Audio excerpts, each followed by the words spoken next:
Teach MTV inokupa inyaya dzakasiyana-siyana dzinoitika mumatunhu atigere neakatikomberedza, dzinotyisa, dzinofundutsa, dzinokatyamadza pamwe chete nedzinosetsa. Kuti musarasikirwe nenyaya idzi, munoenda pa YouTube channel yedu Teach MTV, mondo subscribe ipapo, musakanganwe kulaika pamwe chete nekushare, musazokoshiwe kupfanya kabhatani ako ndokabheroka kuitira patinokanda chinopisa munoyeuchidzwa. Teach MTV tinodzifambira.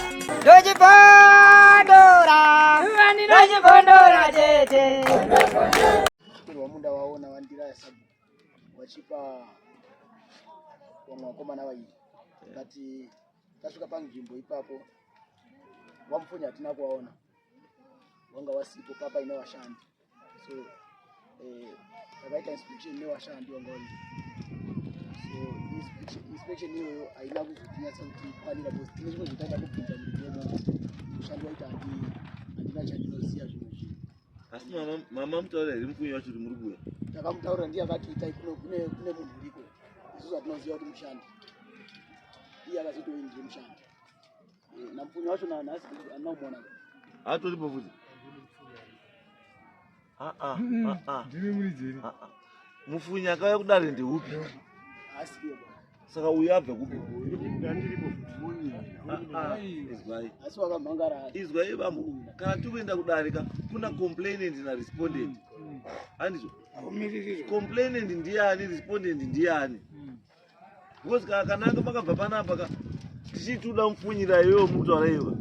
Iyewo osvika ikoko dhama. Asi ndiye auya komhangara nyaya kudari. Saka inobuda senyaya. Because vakomana kuti takasvika asi zvataida takashaya kubvunza. Because wekuzida. Saka munosiyira imi mushandi. Pane land dispute. Mosiyira mushandi. Mushandi unozivei? Imoja maamuripi. Vaipindura mushandi.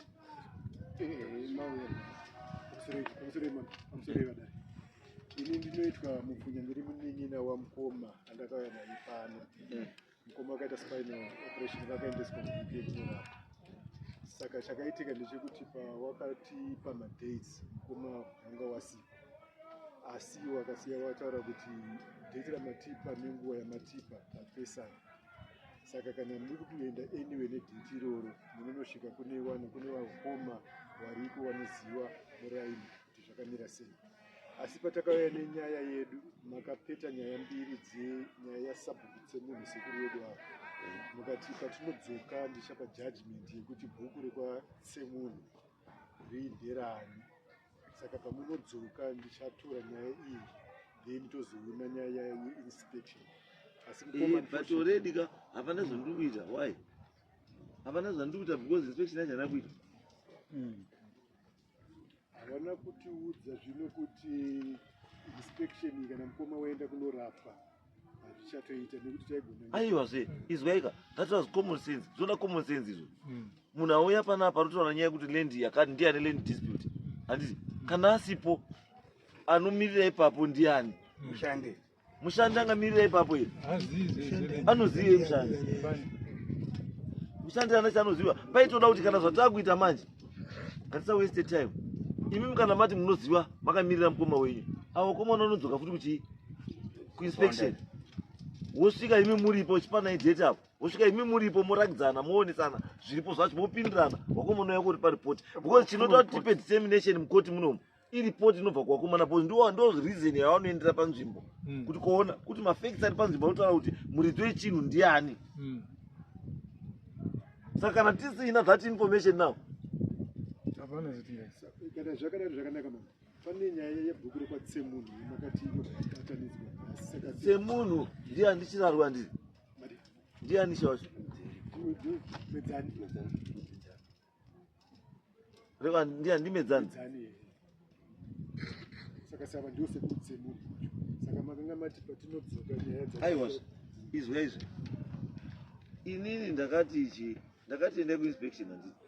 Asi maita inspection ine link ipi nekuti bhuku ndirani?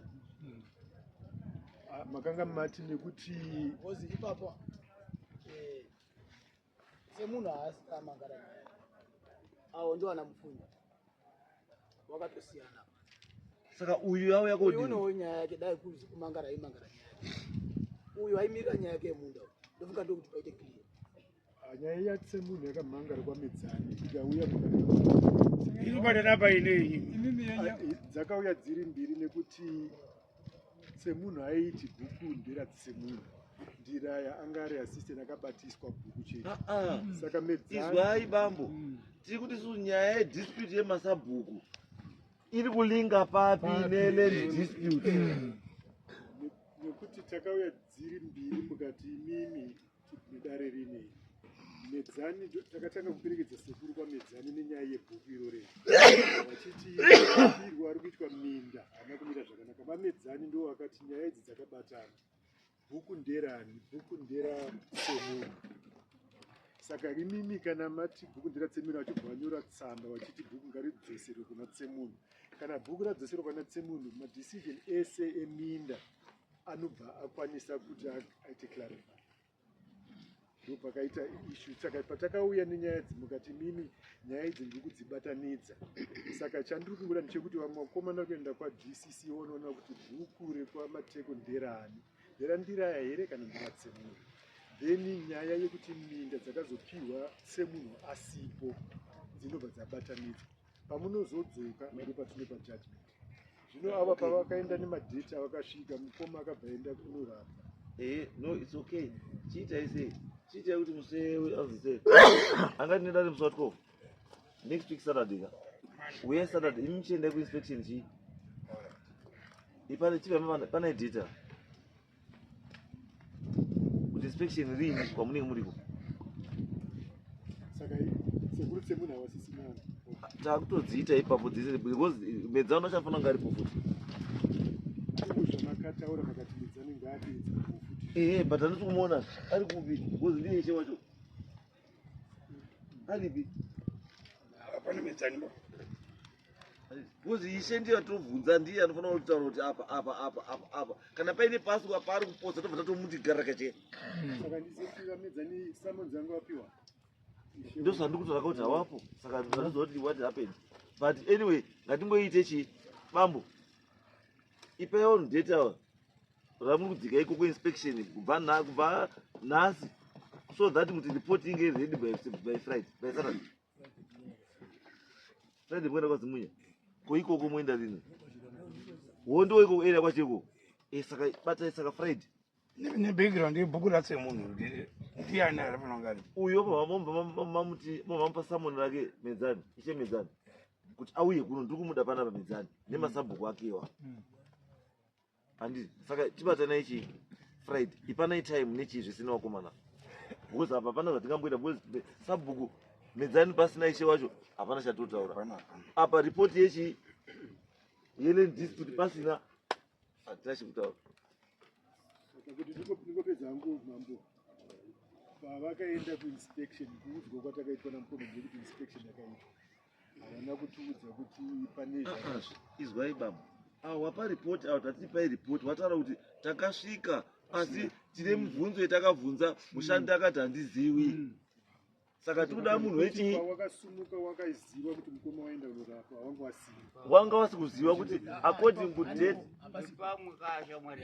petakazoda kuziva kuti mukoma waenda korapa yanga isiri inspection yanga iri nyaya dare ndo pakati handipo ba kwete kudaro ndaitofonera naye achiti kune munhu uriyo endai momona ana kutaura mushando right okay sanga itai izvo friday then